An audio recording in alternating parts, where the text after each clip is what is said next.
ಇನ್ನು ಎರಡನೇದು ಚುನಾವಣೆಗೆ ಸಂಬಂಧಪಟ್ಟ ಹಾಗೆ ಫಸ್ಟ್ ರ್ಯಾಂಡಮೈಸೇಷನ್ ಅಂತ ಹೇಳಿ ಜಿಲ್ಲಾಧಿಕಾರಿಗಳು ಮಾಡ್ತಾರೆ. ಏನು ಫಸ್ಟ್ ರ್ಯಾಂಡಮೈಸೇಷನ್ ಅಂದರೆ, ನಾವು FLC ಅಂತ ಚುನಾವಣಾ ಆಯೋಗ ನೇಮಕ ಮಾಡಿರ್ತಕ್ಕಂತಹ ಮತ್ತು ಈ BU-CU ಏನು EVM ಮಿಷಿನ್ಸ್ ಏನು ಯಾರು ಮ್ಯಾನುಫ್ಯಾಕ್ಚರ್ ಮಾಡಿರ್ತಾರೆ ಆ ಕಂಪ್ನಿಯಿಂದನೇ ಇಂಜಿನಿಯರ್ಸ್ಗಳು ಬಂದು ಅವುಗಳ ಪರೀಕ್ಷೆಯನ್ನು ಮಾಡಿ ತಪಾಸಣೆಯನ್ನು ಮಾಡಿ ಅವು ಸರಿಯಾಗಿದ್ದಾವೆ ಅಂತ ಹೇಳಿ ಸರ್ಟಿಫಿಕೇಟು ಮಾಡಿ ಹೋಗಿರ್ತಾರೆ. ಅದನ್ನು FLC ಅಂತ ಕರೀತಾರೆ.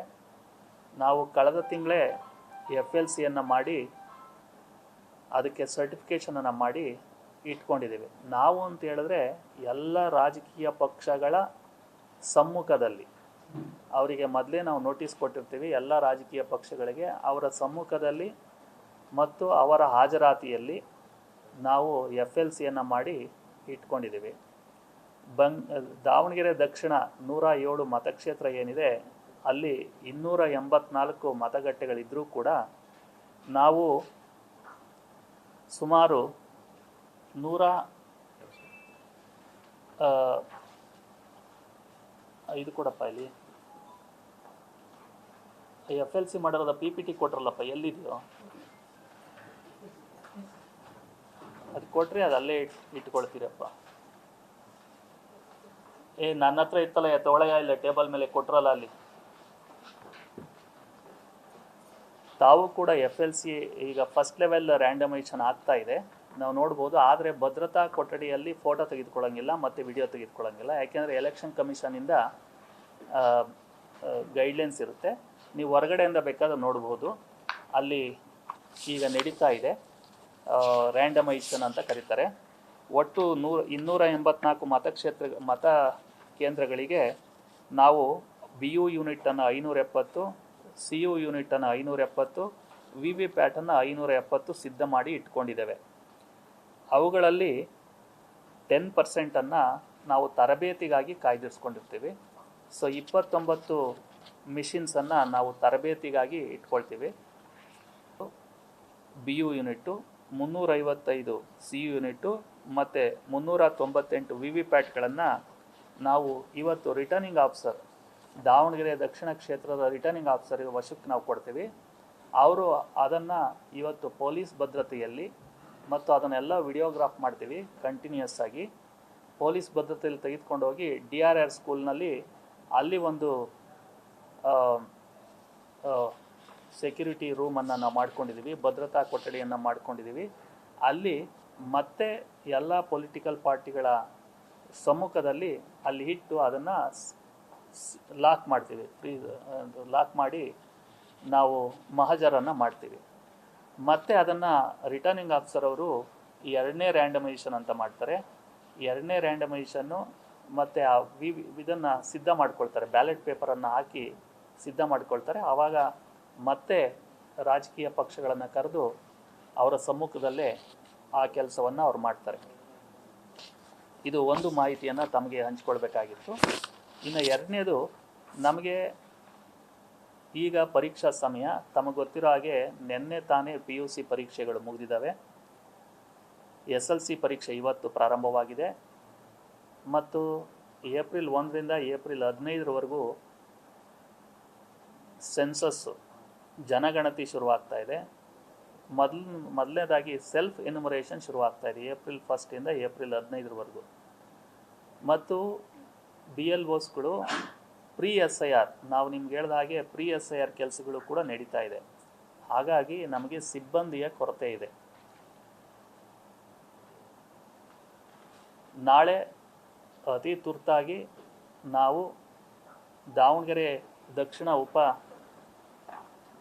ಚುನಾವಣೆಗೆ ಸಂಬಂಧಪಟ್ಟ ಹಾಗೆ ನಾವು ಮತ್ತು ನಮ್ಮ CO ಸಾಹೇಬರು ನೇತೃತ್ವದಲ್ಲಿ ನಾವು ಟ್ರೈನಿಂಗನ್ನು ಇಟ್ಕೊಂಡಿದ್ದೇವೆ. ಇಲ್ಲೇ ತುಂಗಭದ್ರಾ ಸಭಾಂಗಣದಲ್ಲಿ ನಾಳೆ PUC ಉಪನ್ಯಾಸಕರಿಗೆ ಟ್ರೈನಿಂಗನ್ನು ಇಟ್ಕೊಂಡಿದ್ದೇವೆ. ನಾಳೆ ಎಲ್ಲರೂ ಕೂಡ ಕಡ್ಡಾಯವಾಗಿ ಹಾಜರಾಗಬೇಕು ಅಂತ ಹೇಳಿ ತಮ್ಮ ಮುಖೇನ ನಾನು ಎಲ್ಲ ಉಪನ್ಯಾಸಕರುಗಳಿಗೆ ಕೇಳ್ಕೊಡ್ತೀನಿ. ಯಾರೂ ಕೂಡ ಸಕಾರಣಗಳಿಲ್ಲದೆ ಅಥವಾ ಸಣ್ಣ ಸಣ್ಣ ಕಾರಣಗಳನ್ನು ಕೊಟ್ಟು ಈ ಚುನಾವಣೆ ಕರ್ತವ್ಯದಿಂದ ವಿಮುಖರಾಗಕ್ಕೆ ಪ್ರಯತ್ನ ಪಟ್ಟಿದ್ದೇ ಆದರೆ ನಾವು ನಿರ್ದಾಕ್ಷಿಣ್ಯವಾಗಿ ಶಿಸ್ತು ಕ್ರಮವನ್ನ ಕೈಗೊಳ್ತೇವೆ ಅಂತಾನೆ ಇವತ್ತು ನಾವು ಪ್ರೆಸ್ ಕಾನ್ಫರೆನ್ಸ್ ಅನ್ನ ಕರೆದಿರೋದು. ನಿಮಗೆ ಈಗಾಗಲೇ ಮೊದಲು ಹೇಳಿದ ಹಾಗೆ ನಾವು ತಿಳಿಸಿದ ಹಾಗೆ ಈಗ SLC ಪರೀಕ್ಷೆಗಳು ನಡೀತಾ ಇರೋದ್ರಿಂದ ನಾವು SLCಯ ಪ್ರೌಢಶಾಲಾ ಶಿಕ್ಷಕರನ್ನ ನಾವು ತೆಗೆದುಕೊಳ್ಳೋದಕ್ಕೆ ಆಗೋದೇ ಇಲ್ಲ. ಇದಾದ ನಂತರ PUCಯ ಮೌಲ್ಯಮಾಪನ ಶುರುವಾಗ್ತದೆ. ಇದಾದ ನಂತರ SLCಯ ಮೌಲ್ಯಮಾಪನ ಶುರುವಾಗ್ತದೆ. ಇದಾದ ನಂತರ ಸೆನ್ಸಸ್ ಶುರುವಾಗ್ತದೆ. ಹಾಗಾಗಿ ಅತ್ಯಂತ ಕಠಿಣ ಪರಿಸ್ಥಿತಿ ನಮ್ಮ ಜಿಲ್ಲೆಗಿದೆ. ಹಾಗಾಗಿ ಯಾರೂ ಕೂಡ ಕೇವಲ 2 ದಿನದ ಕಾರ್ಯಕ್ರಮ ಅಷ್ಟೇ ಇದು. ಒಂದಿನ ಮೊದಲನೇ ತರಬೇತಿ ಕೊಡ್ತೀವಿ, 2ನೇ ತರಬೇತಿ ಒಂದು ಕೊಡ್ತೀವಿ, ಇನ್ನು 3ನೇ ದಿನ ಚುನಾವಣೆ ದಿನ ಒಂದು ಚುನಾವಣೆ ಕೆಲಸ ಮಾಡಬೇಕಾಗ್ತದೆ. ಹಾಗಾಗಿ ಎಲ್ಲ ಸಿಬ್ಬಂದಿಗಳು ಜಿಲ್ಲಾಡಳಿತದ ಜೊತೆ ಚುನಾವಣಾ ಆಯೋಗದ ಜೊತೆ ಸಹಕಾರ ಮಾಡಿ ಈ ಚುನಾವಣೆಯನ್ನು ಯಶಸ್ವಿಗೊಳಿಸಬೇಕು ಅಂತ ಹೇಳಿ ತಮ್ಮ ಮುಖೇನ ನಾನು ಕೇಳ್ಕೊಳ್ತಾ ಇದ್ದೀನಿ.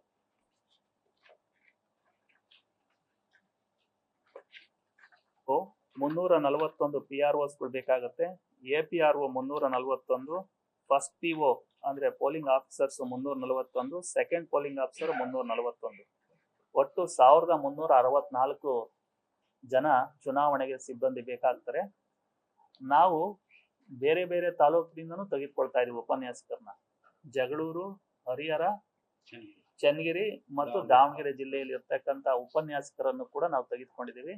ಇದಲ್ಲದೆ ನಾವು ಸೇಫರ್ ಸೈಡು ನಮ್ಮ ಕಚೇರಿಯ ಸಿಬ್ಬಂದಿಯನ್ನು ಒಳಗೊಂಡಂತೆ ನಾವು ನಾಳೆ ತರಬೇತಿಯನ್ನು ಇಟ್ಕೊಂಡಿದ್ದೀವಿ.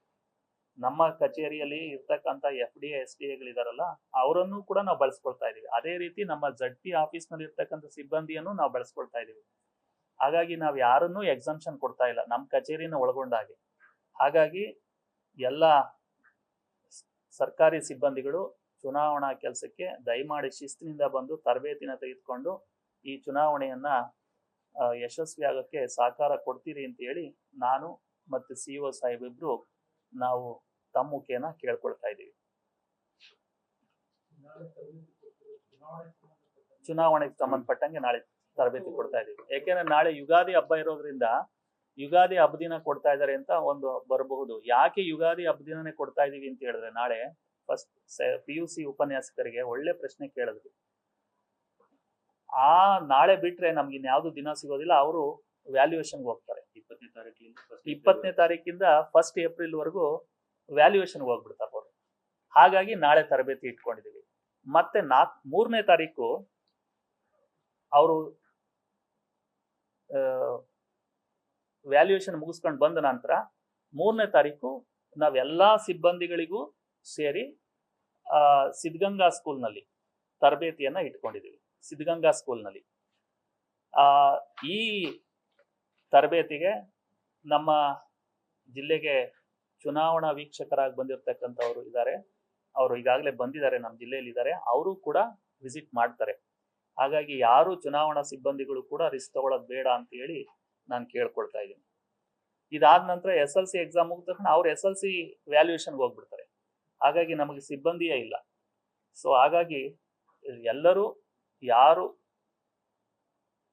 ಕುಂಟು ನೆಪಗಳನ್ನ ಹೇಳದೆ ಚುನಾವಣೆ ಕಾರ್ಯದಲ್ಲಿ ಭಾಗವಹಿಸಬೇಕು ಅಂತ ಹೇಳಿ ತಮ್ಮ ಮುಖಾಂತರ ಹೇಳ್ತಾ ಇದ್ದೀನಿ. ಇಲ್ಲ ಅಂತ ಹೇಳಿದ್ರೆ ನಾವು ಖಂಡಿತ ಶಿಸ್ತು ಕ್ರಮವನ್ನ ಕೈಗೊಳ್ತೀವಿ. ಯಾರು ವಿಶೇಷ ವಿಕಲಚೇತನರಿದ್ದಾರೆ ಅವ್ರಿಗೆ ಯಾರಿಗೆ ಎಕ್ಸಾಮ್ಷನ್ ಬೇಕು ಅನ್ನೋದನ್ನ ಕೂಡ ನಾವು ಕೇಳಿದೀವಿ. ಪ್ರೆಗ್ನೆಂಟ್, ವಿಶೇಷ ಚೇತನರು ಮತ್ತೆ ಬ್ರೆಸ್ಟ್ ಫೀಡಿಂಗ್ ಮದರ್ಸ್ ಅವರನ್ನ ಬಿಟ್ರೆ, ನನಗೆ BP ಇದೆ, ನನಗೆ ಶುಗರ್ ಇದೆ ಅಂತಕ್ಕಂಥವ್ರು, ಅದು ಕಾಯಿಲೆನೇ ಅಲ್ಲ BP ಶುಗರು. ಕೆಲಸ ಮಾಡೋದಕ್ಕೆಲ್ಲ ಚೆನ್ನಾಗಿರ್ತಾರೆ ಅವರು, ಬೇರೆ ಕೆಲಸ ಮಾಡೋದಕ್ಕೆಲ್ಲ ಚೆನ್ನಾಗಿರ್ತಾರೆ. ಚುನಾವಣೆ ಕೆಲಸ, ನಮ್ಮ ಸೆನ್ಸಸ್ಗಳು ಅಂತ ಹೇಳಿದ್ರೆ ಎಲ್ಲ ಕಾಯಿಲೆಗಳು ಬಂದ್ಬಿಡುತ್ತೆ ಅವರಿಗೆ. ಹಾಗಾಗಿ ಯಾರು ಕೂಡ ಎಕ್ಸಾಮ್ಷನ್ ಕೇಳದೆ ಚುನಾವಣಾ ಕೆಲಸದಲ್ಲಿ ಭಾಗಿಯಾಗಬೇಕು. ಈಗ ನಾವು ಆದೇಶ ಮಾಡಿದ್ರು ಕೂಡ ಯಾರಾದ್ರೂ ಬ್ರೆಸ್ಟ್ ಫೀಡಿಂಗ್ ಅಂದ್ರೆ ಹಾಲುಣಿಸ್ತಕ್ಕಂಥ ತಾಯಿಯಂದಿರು ಅಥವಾ ವಿಶೇಷ ಚೇತನರಿದ್ರೆ ಅವರು ಚುನಾವಣೆಗೆ ಇಲ್ಲಿ ಬಂದು ನಮ್ಮಿಂದ ಎಕ್ಸಾಮ್ಷನ್ ತೆಗೆದುಕೊಂಡು ಹೋಗ್ಬಹುದಾಗಿತ್ತು. ನಾಳೆ ಕಡಿಮೆ ಜನ ಇದ್ದಾರೆ. PROs ಅಷ್ಟೇ ಕೊಡ್ತಾ ಇದೀವಿ. ಎಷ್ಟು 210 ಜನಕ್ಕೆ ಕೊಡ್ತಾ ಇದೀವಿ ನಾಳೆ.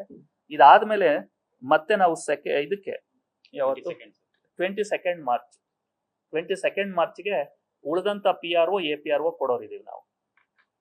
ನಾಳೆ ಯಾಕೆ ಕೊಡ್ತಾ ಇದೀವಿ ಅಂದ್ರೆ ನಾನು ನಿಮ್ಗೆ ಹೇಳಿದೆ, ಯಾಕೆಂದ್ರೆ 20ನೇ ತಾರೀಕಿಂದನೇ ಅವರು ವ್ಯಾಲ್ಯೂಯೇಷನ್ಗೆ ಹೋಗ್ಬಿಡ್ತಾರೆ. ಇದಲ್ಲದೆ ನಾವು 20ನೇ ತಾರೀಕಿಂದನೇ ಸೆನ್ಸಸ್ ಚುನಾವಣೆಗೆ ತರಬೇತಿನ ಇಟ್ಕೊಂಡಿದ್ದೀವಿ. ಕೆಲವರು ರಂಜಾನ್ ಇದೆ ನಾಳೆ ಬೇಡ ಅಂತ ಹೇಳಿದ್ರು, ನಾಡಿದ್ದು ಬೇಡ ಅಂತ ಹೇಳಿದ್ರು. ನಮ್ಮ ನೌಕರರ ಸಂಘದ ಅಧ್ಯಕ್ಷರು ಫೋನ್ ಮಾಡಿದ್ರು. ಹಾಗಾಗಿ ಅದನ್ನ ನಾಡಿದ್ದು ಪೋಸ್ಟ್ಪೋನ್ ಮಾಡಿ ಬೇರೆ ದಿನ ಇಟ್ಕೊಳ್ತಾ ಇದ್ದೀವಿ. ಯಾವುದಕ್ಕೆ? ಸೆನ್ಸಸ್ಸಿಗೆ. ಹಾಗಾಗಿ ಸೆನ್ಸಸ್ ಕೂಡ ಅತ್ಯಂತ ಮಹತ್ವವಾದಂಥದ್ದು, ಚುನಾವಣೆಯು ಕೂಡ ಅತ್ಯಂತ ಮಹತ್ವವಾದದ್ದು. ನಮಗೆ ಮಕ್ಕಳ ಭವಿಷ್ಯ ದೃಷ್ಟಿಯಿಂದ ವ್ಯಾಲ್ಯೂಯೇಷನ್ ಕೂಡ ಮಹತ್ವದ್ದಾಗಿದೆ. ಹಾಗಾಗಿ ನಮ್ಮ ಜಿಲ್ಲೆಯಲ್ಲಿ ಸ್ವಲ್ಪ ಸಿಬ್ಬಂದಿ ಕೊರತೆ ಆಗೋದ್ರಿಂದ ಯಾರೂ ಕೂಡ ಎಕ್ಸಾಮ್ಷನ್ ಕೇಳದೆ ಕಡ್ಡಾಯವಾಗಿ ಚುನಾವಣಾ ಕರ್ತವ್ಯಕ್ಕೆ ಹಾಜರಾಗಬೇಕು. ಈಗಾಗಲೇ ಹಾಜರಾತಿ ಇದನ್ನ ನಾವು ಅಪಾಯಿಂಟ್ಮೆಂಟ್ ನೋಟಿಸ್ಗಳನ್ನ ಈಗಾಗಲೇ ಜಾರಿ ಮಾಡಿದ್ದೀವಿ. DDPO ಅವ್ರ ಕಡೆಯಿಂದನೂ ಕೂಡ ನಾವು ಕಳಿಸ್ಕೊಟ್ಟಿದ್ದೀವಿ. ಇವತ್ತಿನ ಪತ್ರಿಕಾ ಪ್ರಕಟಣೆ ಮತ್ತು ವಿದ್ಯುನ್ಮಾನ ಮುಖೇನ ನಾನು ಕೇಳ್ಕೊಳ್ಳೋದು, ಇದನ್ನೇ ನೀವು ಚುನಾವಣಾ ಕರ್ತವ್ಯದ ನೋಟಿಸ್ ಅಂತ ಪರಿಗಣಿಸಿ ಚುನಾವಣೆ ತರಬೇತಿಗೆ ನಾಳೆನೆ ಹಾಜರಾಗಬೇಕು ಅಂತ ಹೇಳಿ ಕೇಳ್ಕೊಳ್ತಾ ಇದ್ದೀನಿ. ಇಲ್ಲ ರೀ, 210 ಜನ ಅಷ್ಟೇ ತಗೊಂಡಿರೋದು ನಾವು, ಮ್ಯಾಕ್ಸಿಮಮ್ ಏನಿಲ್ಲ. ಇನ್ನು ಉಳಿಕೆ ಇನ್ನೂ 100 ಜನ ಬೇರೆಯವ್ರು ಬರ್ತಾರೆ.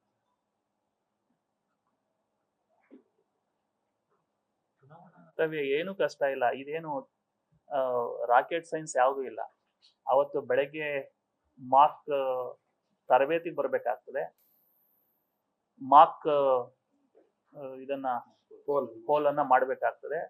ಮಾಕ್ ಪೋಲ್ ಮಾಡಿದ್ಮೇಲೆ 7 ಗಂಟೆಗೆ ಚುನಾವಣೆ ಶುರು ಆದ್ರೆ 6 ಗಂಟೆವರೆಗೂ ಚುನಾವಣೆ ಇರುತ್ತೆ. ಶಾಂತಿಯುತವಾಗಿರ್ತದೆ, ಏನೂ ಕೆಲಸ ಇರೋದಿಲ್ಲ. ಆಕ್ಚುಲಿ ಅವರು ವಿಜಿಲೆಂಟ್ ಆಗಿ ಮತ್ತು ನಿಷ್ಪಕ್ಷಪಾತವಾಗಿ ಇರ್ಬೇಕಾಗುತ್ತೆ. ಅಷ್ಟೇ ಬಿಟ್ರೆ ಯಾವ ಕಷ್ಟವೂ ಇರೋದಿಲ್ಲ. ಇಲ್ಲಿ ಕೂತ್ಕೊಂಡು ಕೆಲಸ ಮಾಡ್ತಕ್ಕಂಥದ್ದು. ನಾನು ಇದ್ರ ಬಗ್ಗೆ ಹೇಳಿಕೆ ಬಯಸ್ತೀನಿ. ನಾನು ಟ್ರೈನಿಂಗ್ ಗಂಟೆದಿಂದ ಸಂಜೆ 6 ಗಂಟೆವರೆಗೂ. ಸೊ ಮೊದಲನೇ ದಿನ ಒಂದು ದಿನ ಹೋಗಿ ಅಲ್ಲೇ ಉಳ್ಕೊಂಡು, ಅದು ನಮ್ಮ ಟ್ರೈನಿಂಗ್ನು ಹಾಗೆ ಇರುತ್ತೆ. ಒಂದು ದಿನ ಅಲ್ಲೇ ಉಳ್ಕೊಂಡು ಅಲ್ಲೇ ಸ್ನಾನ ಮಾಡಿ ಅವ್ರದ್ದು ಏನೇನ್ ಸಮಸ್ಯೆಗಳು ತಿಳ್ಕೊಳ್ಳಿಕ್ಕೆ ಸೊ PRO ಅಂತ ಕೆಲಸ ಮಾಡಿದೆ. ಅದಕ್ಕಾಗಿ ಅದರಲ್ಲಿ ಏನು ಭಯ ಪಡೆಯೋದು ಅವಶ್ಯಕತೆ ಇರಲ್ಲ. ಅದರ ಜೊತೆಗೆ ಏನಿರುತ್ತೆ ಅಂದ್ರೆ, ಇವಾಗ ನಾಳೆ ಫಸ್ಟ್ ಟ್ರೈನಿಂಗ್ ಇದೆ. ಸೊ ಫಸ್ಟ್ ಟ್ರೈನಿಂಗ್ ಅಲ್ಲಿ ಕೆಲವೊಬ್ರು ಜನ ಅಬ್ಸೆಂಟ್ ಇರ್ತಾರೆ. ಆಯ್ತು ನೋಡೋಣ, ಎಕ್ಸಾಮ್ಷನ್ ತಗೊಳ್ಳೋಣ, ಏನಾದ್ರು ಮಾಡೋಣ ಅಂತ. ಸೊ ಕಾರಣ ಇಲ್ಲದೆ ಎಕ್ಸಾಮ್ಷನ್ ಸಿಗ್ಲಿಕ್ಕೆ ಕಷ್ಟ. ಯಾರು ಫಸ್ಟ್ ಟ್ರೈನಿಂಗ್ ಅಟೆಂಡ್ ಮಾಡಲ್ಲ ಅವ್ರ ಮೇಲೆ ನಾವು ರಿಪ್ರೆಸೆಂಟೇಷನ್ ಆಫ್ ಪೀಪಲ್ಸ್ ಆಕ್ಟ್ ಅಂತ ಇದೆ, ಆ ಕಾಯ್ದೆ ಅಡಿ ಒಳಗಡೆ ನಾವು ಕ್ರಮ ಕೈಗೊಳ್ಳಬಹುದು. ಅದರ ಜೊತೆಗೆ ಯಾರು ಬರಲ್ಲ ಅವರಿಗೆ ಸೆಕೆಂಡ್ ಟ್ರೈನಿಂಗ್ ಅಲ್ಲಿ ಬರ್ಲೇಬೇಕಾಗತ್ತೆ. ಸೊ ಫಸ್ಟ್ ಟ್ರೈನಿಂಗ್ ಮಿಸ್ ಮಾಡಿದ್ರೆ ಮತ್ತೆ ಸೆಕೆಂಡ್ ಟ್ರೈನಿಂಗ್ ಅಲ್ಲಿ ಏನ್ ಹೇಳ್ಕೊಡ್ತಾರೆ ಅದು ಗೊತ್ತಾಗಲ್ಲ. ಸೊ ಅವರಿಗೆ ಮತದಾನ ದಿನಕ್ಕೆ ಮತದಾನ ಯಾವಾಗ ಇದೆ 9ನೇ ಏಪ್ರಿಲ್ಗೆ, ಸೊ ಆ ದಿನ ಬಹಳ ಕಷ್ಟ ಹೋಗುತ್ತೆ ಟ್ರೈನಿಂಗ್ ಸರಿಯಾಗಿ ಅಟೆಂಡ್ ಮಾಡಿಲ್ಲ ಅಂದ್ರೆ. ಸೊ ಕಡ್ಡಾಯವಾಗಿ ಫಸ್ಟ್ ಟ್ರೈನಿಂಗ್ ಮತ್ತೆ ಸೆಕೆಂಡ್ ಟ್ರೈನಿಂಗ್ ಅಟೆಂಡ್ ಮಾಡ್ಲೇಬೇಕಾಗತ್ತೆ. ಯಾವುದೇ ಎಕ್ಸಾಮ್ಷನ್ ಇರಲ್ಲ. ಎಲ್ಲವೂ ವಿಸಿಟ್ ಮಾಡಿದೀವಿ ನಾವು. AMF facilities we have ensured, assured minimum facilities ಅಂತ AMF ಅಂತ ಅಶ್ಯೂರ್ಡ್ ಮಿನಿಮಮ್ ಫೆಸಿಲಿಟೀಸ್ ಅಂತ ಕರೀತಾರೆ. ಈಗಾಗಲೇ ನಮ್ಮ ADC ಅವರು ಒಂದ್ಸಾರಿ ನೋಡ್ಕೊಂಡ್ ಬಂದಿದ್ದಾರೆ. ಈಗ ರಿಟರ್ನಿಂಗ್ ಆಫೀಸರ್ ನೋಡ್ಕೊಂಡ್ ಬಂದಿದ್ದಾರೆ. ನಾನು ಕೆಲವನ್ನ ಭೇಟಿ ಮಾಡಿದ್ದೆ. ನಮಗೆ ಲಿಕ್ಕರು ಸಿಕ್ಕಿದೆ. ಸುಮಾರು 16 ಲೀಟರ್ ಅಷ್ಟು ಲಿಕ್ಕರ್ ಅನ್ನ ನಾವು ವಶಪಡಿಸ್ಕೊಂಡಿದ್ದೀವಿ.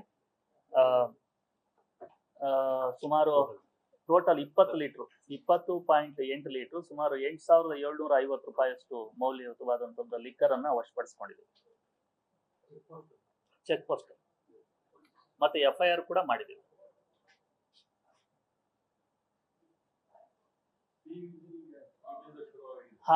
ಸಿ ವಿಜಿಲ್ ಈಗಾಗಲೇ ಪ್ರಾರಂಭವಾಗಿದೆ.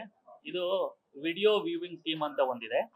Video viewing team VST, FST, SST ಈಗಾಗಲೇ ಕಾರ್ಯಪ್ರವೃತ್ತರಾಗಿದ್ದಾರೆ. ಅವರು ಮಾಹಿತಿಯನ್ನ ಕೊಡ್ತಾ ಇರ್ತಾರೆ. ಸಿ ವಿಜಿಲ್ ತಂಡವನ್ನು ಕೂಡ ನಾವು ಕಾರ್ಪೊರೇಷನ್ ಆಫೀಸಲ್ಲಿ ಮಾಡಿದ್ದೀವಿ. ಮೀಡಿಯಾ ತಂಡವನ್ನು ಕೂಡ ನಾವು ಕಾರ್ಪೊರೇಷನ್ ಆಫೀಸಲ್ಲಿ ಮಾಡಿದ್ದೀವಿ. ಮೀಡಿಯಾ ವಾರ್ ರೂಮ್ ಇದೆ ಮತ್ತು ಕಾಲ್ ಸೆಂಟರ್ ಕೂಡ 24 ಗಂಟೆನೂ ಕೂಡ 3 ಅವಧಿಯಲ್ಲಿ ಕಾರ್ಯನಿರ್ವಹಿಸ್ತಾರೆ. ಅದು ಕೂಡ ಅಲ್ಲಿ ಕಾರ್ಯನಿರ್ವಹಿಸ್ತಾ ಇದೆ. ತಾವು ಅಲ್ಲಿ ಹೋಗಿ ನೋಡ್ಬೋದು. ಮತ್ತು ಅಲ್ಲಿ ಇನ್ನು ಯಾವುದು ಸಿ ವಿಜಿಲ್ ಅಲ್ಲಿ ಬಂದಿಲ್ಲ. ಈ ತರ ಒಂದು ಆಪ್ ಇದೆ ಸಿ ವಿಜಿಲ್ ಅಂತ. ಸೊ ಇದರಲ್ಲಿ ಚುನಾವಣೆಯಲ್ಲಿ 2023 70% ವೋಟಿಂಗ್ ಇತ್ತು. ಸೊ ಆ ವೋಟಿಂಗ್ ಅನ್ನು ನಾವು ಜಾಸ್ತಿ ಮಾಡ್ಬೇಕಂತ ಟಾರ್ಗೆಟ್ ಮಾಡಿದ್ವಿ. ಯಾಕಂತಂದ್ರೆ ನಮ್ದು ವೋಟಿಂಗ್ ಗ್ರಾಮೀಣಕ್ಕಿಂತ ಅರ್ಬನ್ ನಗರ ಪ್ರದೇಶದಲ್ಲಿ ತುಂಬಾ ಕಡಿಮೆ ಇದೆ. ಸೊ ಗ್ರಾಮೀಣಲ್ಲಿ ಸುಮಾರು ಪೋಲಿಂಗ್ ಸ್ಟೇಷನ್ ಅಲ್ಲಿ 80ಕ್ಕಿಂತ ಹೆಚ್ಚು ಪರ್ಸೆಂಟೇಜ್ ಅಲ್ಲಿ ಇದೆ. ಅರ್ಬನ್ ಅಲ್ಲಿ, ನಗರ ಪ್ರದೇಶದಲ್ಲಿ ಅತಿ ಕಡಿಮೆ ಪೋಲಿಂಗ್ ಸ್ಟೇಷನ್ ಇರೋದು 49% ಇದೆ, 49%. ಸೊ ಅದಕ್ಕಾಗಿ ನಾವು ಚುನಾವಣೆ ಏನು ವೋಟಿಂಗ್ ಪರ್ಸೆಂಟೇಜ್ ಇದೆ ಅದು ಹೆಚ್ಚಿಗೆ ಮಾಡ್ಲಿಕ್ಕೆ ಸ್ವೀಪ್ ಆಕ್ಟಿವಿಟಿ ಅತಿ ಆಕ್ಟಿವ್ ರೀತಿ ಮಾಡ್ಲಿಕ್ಕೆ ಟಾರ್ಗೆಟ್ ಮಾಡಿದ್ವಿ. ಸೊ ಅದಕ್ಕಾಗಿ ನಾವು 70% ಇಂದ ಅಟ್ಲೀಸ್ಟ್ ನಾವು 90-95% ಸಾಧನೆ ಮಾಡೋ ರೀತಿ ನಮ್ಮ ಟಾರ್ಗೆಟ್ ಇದೆ ಸ್ವೀಪ್ ಮುಖಾಂತರ ವೋಟಿಂಗ್ ಪರ್ಸೆಂಟೇಜ್. ಯಾಕಂತಂದ್ರೆ ಅರ್ಬನ್ ಅಪತಿ ಅಂತ ಒಂದು ಕನ್ಸೆಪ್ಟ್ ಬಂದಿದೆ. ಅರ್ಬನ್ ಅಲ್ಲಿ, ನಗರ ಪ್ರದೇಶದಲ್ಲಿ ಜನ ತುಂಬಾ ಎಜುಕೇಟೆಡ್ ಇರ್ತಾರೆ, ಆದ್ರೂ ಕೂಡ ಅವರು ಮತದಾನ ದಿನದಲ್ಲಿ ಬಂದು ಮತ ಚಲಾಯಿಸ್ಲಿಕ್ಕೆ ಸ್ವಲ್ಪ ಬೇಜವಾಬ್ದಾರಿ ರೀತಿ ಅಥವಾ ಹಿಂಜರಿಕೆ ಇದು ಮಾಡ್ತಾರೆ. ಅದಕ್ಕಾಗಿ ಅವರಿಗೆ ಮೋಟಿವೇಟ್ ಮಾಡಿಕೊಂಡು ನಾವು ಒಂದು ಸ್ವೀಪ್ ಮುಖಾಂತರ ಮಾಡ್ಲಿಕ್ಕೆ ಎಲ್ಲ ಪ್ಲಾನ್ ಮಾಡಿದ್ವಿ.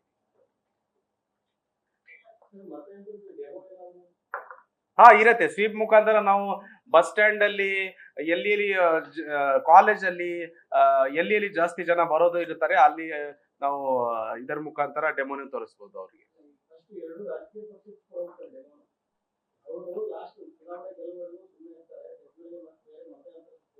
ಅದು ಈಗಲೇ ಡೆಮೋ